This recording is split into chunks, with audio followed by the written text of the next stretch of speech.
हामी भर्खरै मानवाधिकार आयोग र यसका सम्माननीय अध्यक्षज्यूसँग भेटेर नेपालका लागि नेपाली पार्टीका अध्यक्ष श्री बालकृष्ण न्यौपानेजीले ज्ञापन पत्र दिइसक्नु भएको छ र हामी राष्ट्रिय मानवाधिकार आयोग र यसका सम्माननीय अध्यक्ष लगायत सबै टिमलाई धेरै धेरै धन्यवाद दिन चाहन्छौँ।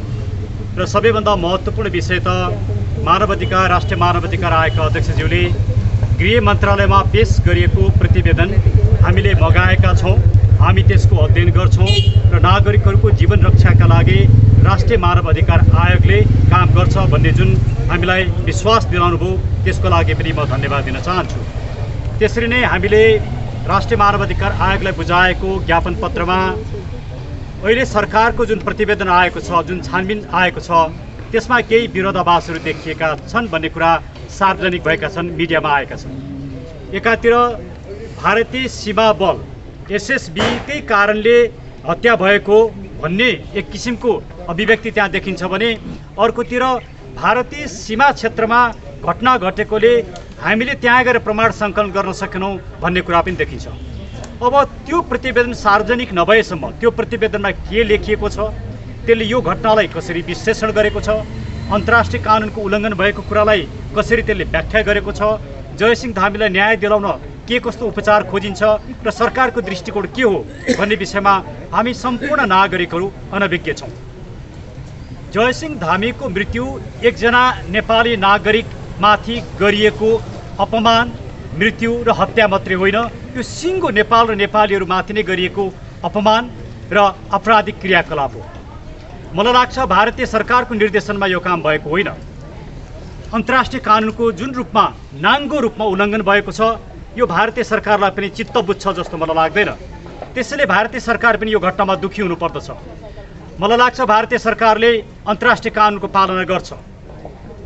यस आधारमा सबैभन्दा पहिला भारतीय सरकारले नेपाली नागरिकहरू समक्ष निर्बाध रूपमा क्षमा याचना गर्नुपर्दछ र त्यसले मात्रै वास्तवमा भारतीय सरकार अन्तर्राष्ट्रिय कानुनको पालना गर्दछ भन्ने कुराको बोध नेपाली नागरिकलाई हुन्छ।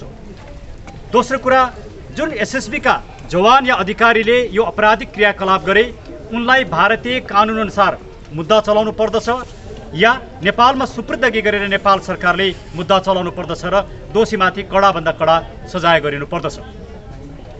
तेस्रो, जयसिंह धामीको मृत्युले उनको परिवार, उनका छोराछोरी सबैको जीवनमा एउटा ठुलो असर परेको छ। तसर्थ अन्तर्राष्ट्रिय कानुनका आधारमा र अन्तर्राष्ट्रिय रूपमा नै एउटा मान्यता हुने गरी भारत सरकारले जयसिंह धामीको परिवारलाई छोराछोरीको शिक्षा, दीक्षा, लालन पालन यी सम्पूर्ण कुरालाई हेरेर उचित रूपमा क्षतिपूर्ति दिनुपर्दछ र त्यसको लागि नेपाल सरकारले पहल गर्नुपर्दछ। र चौथो रूपमा र त्यति नै महत्त्वपूर्ण रूपमा यस्ता घटनाहरू भविष्यमा नदोहोरिनु भनेर नेपाल सरकार र भारत सरकारले संयुक्त रूपमा कदम अगाडि बढाउनु पर्दछ र त्यो कुराको प्रत्याभूति भारत सरकारले दिनुपर्दछ भन्ने कुरा हामीले हाम्रो ज्ञापन पत्रमा उल्लेख गरेका छौँ। तसर्थ म सम्पूर्ण मिडियाका साथीहरूलाई के निवेदन गर्न चाहन्छु र यहाँहरू मार्फत सम्पूर्ण नेपाली नागरिकलाई के निवेदन गर्छु भने यो विषय भनेको केवल एकजना व्यक्तिको हत्या होइन। जयसिंह धामी जब तुइन तरिराखेका थिए उनलाई त्यो तुइन तर्नका लागि भारतीय एसएसबी के फोर्सले अनुमति नदिकन उनले तुइन तर्न सक्दैनथे। जब अनुमति दिएर तुइन तरियो, त्यो तुइन फुस्काउँदाखेरि त्यो महाकाली नदीमा आएको बाढीमा ती मान्छे पर्छन् र उनको मृत्यु हुन्छ भन्ने कुरा ती सुरक्षा बलका निकायलाई र ती व्यक्तिलाई थाहा थियो।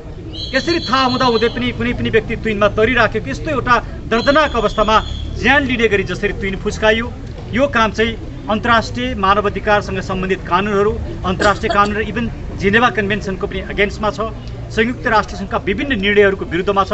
त्यसैले यो विषयलाई सम्पूर्ण नेपाली नागरिकहरूले गम्भीरतापूर्वक लिने र जयसिंह धामीलाई न्याय दिलाउनु भनेको हामी प्रत्येक नेपाली नागरिकहरूले न्याय पाउने हो र यसका लागि मानव अधिकार आयोगले सरकारलाई दबाब दियोस् र सरकारले तुरुन्तै यो प्रतिवेदन सार्वजनिक गरोस् भन्ने हामी चाहन्छौँ।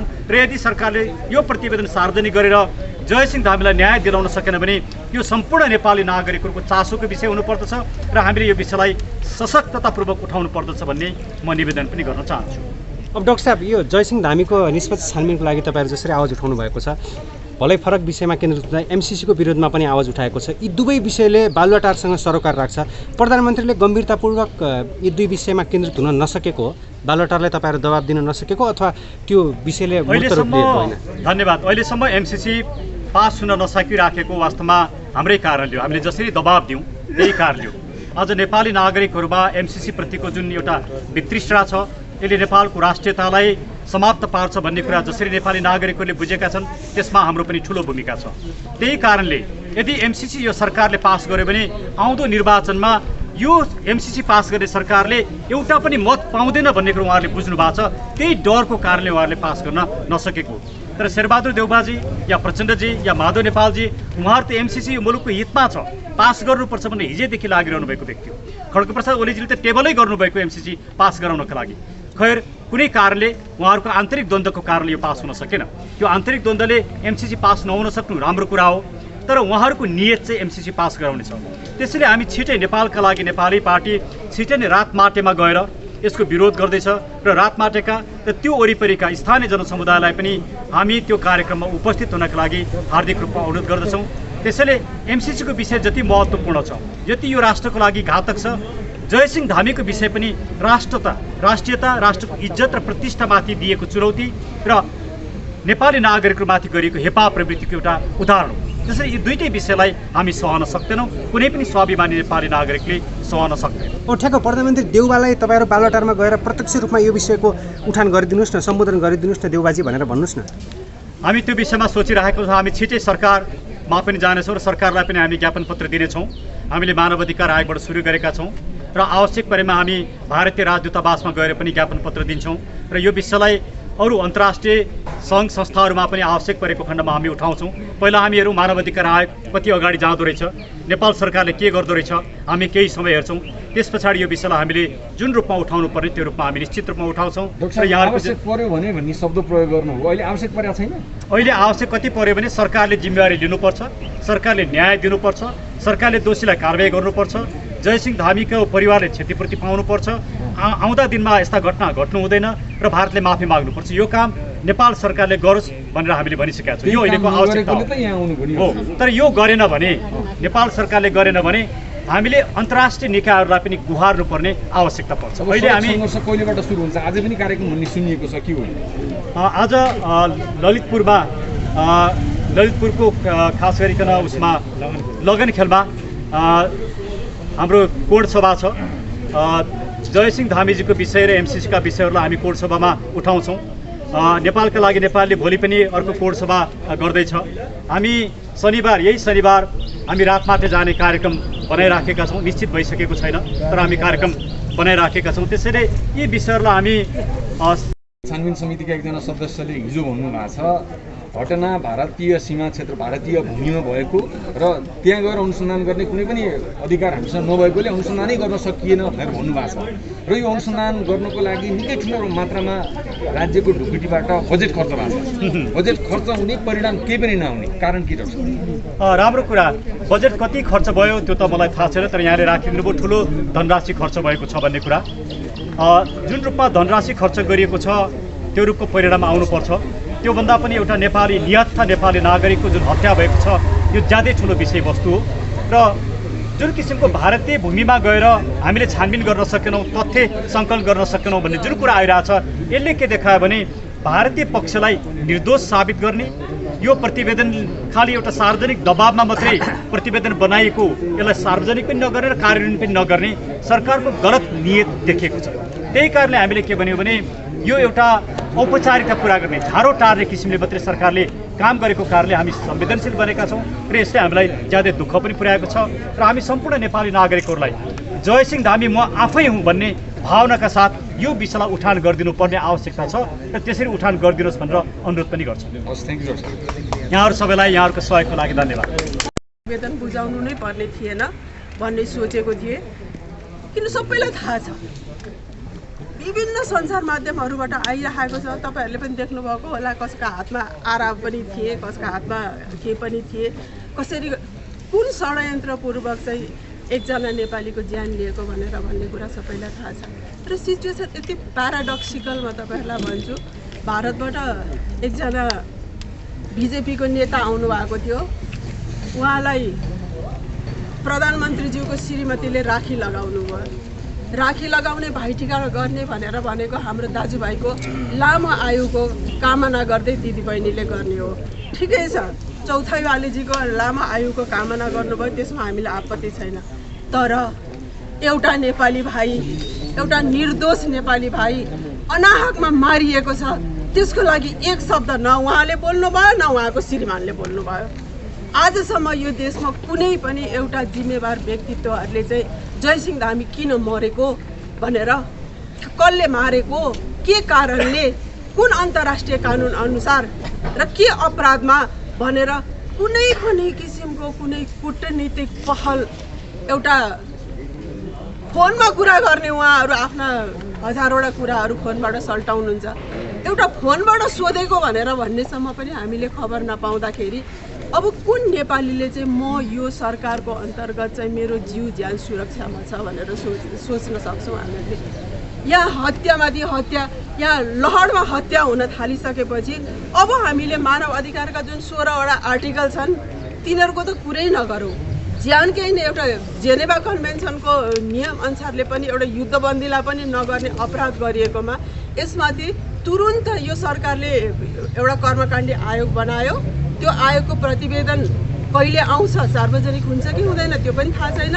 तर अब हामी नेपालीहरू यसमा चाहिँ हामी चुप लागेर बस्दैनौँ। जयसिंह धामीले कुनै पनि किसिमले कुनै पनि अन्तर्राष्ट्रिय अदालतमा गएर कुनै पनि कूटनीतिक पहल गरेर जसरी पनि हुन्छ हामी जयसिंह धामीलाई न्याय दिलाउनका लागि हामी अगाडि बढेको छौँ। हामी सबै नेपालीहरूसँग चाहिँ एउटा नेपालीको मृत्युमा चुप लागेर नबसिदिनु हुनका लागि अनुरोध गर्न चाहन्छौँ। संविधान र घोषणापत्रको उल्लङ्घन भएको छ, त्यसका दोषीहरूमाथि फौजदारी पैसा दिएर मान्छे मार्न पाइँदैन।